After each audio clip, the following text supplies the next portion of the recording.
Part 28.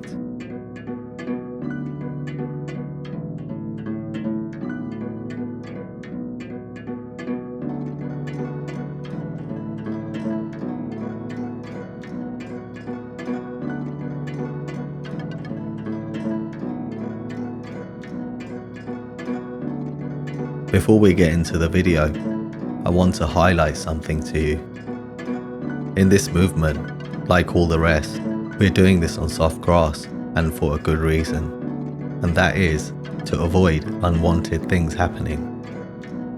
Here the attacker lunges forward, punching me towards the face.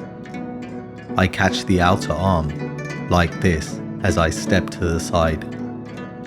I do not grab, as this is not the right thing to do. Instead, I guide it. This is the right time to raise the other arm.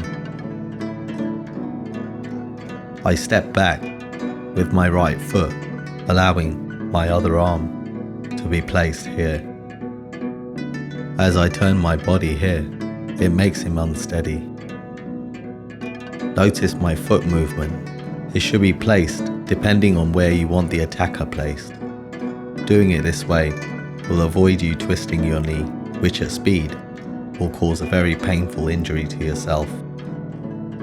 I have placed my hand here to avoid his throat as I throw him back. It's important to know that the placement of your hand will create different outcomes for the attacker, some of which mean they won't get up again.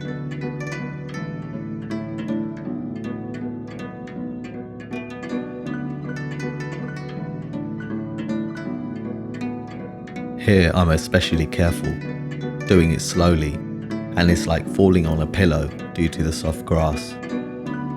It looks safe for the attacker, somewhat because of this.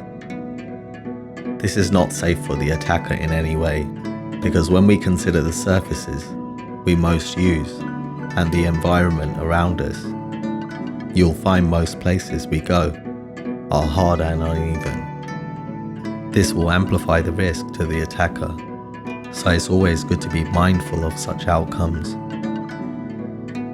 This technique is quite surprising for the attacker, as they expect a result of the victim being knocked down once they punch. It's very difficult to recalibrate yourself if you find yourself in this situation. Once they commit to the punch, there's an element of shock and a momentary loss of control. This shock causes a massive amount of tension in the attacker's body, which results in a body that's easier to lever. It's at this point where I move away and place my arm on his shoulder that the tension is invoked fully. Notice here he's still going with the flow of his initial movement. This is because I'm guiding him along his original path. Now you can see the tension and unsteadiness caused by my reaction of moving away. If someone is standing in front of you and they suddenly disappeared from sight, and then someone touches your shoulder, what would be your reaction? What would you feel? Helplessness and fright is quite common in this circumstance. If you enjoy this video, please click the like button, consider subscribing, leave a comment, and if you know someone that can find this useful, please share it with them.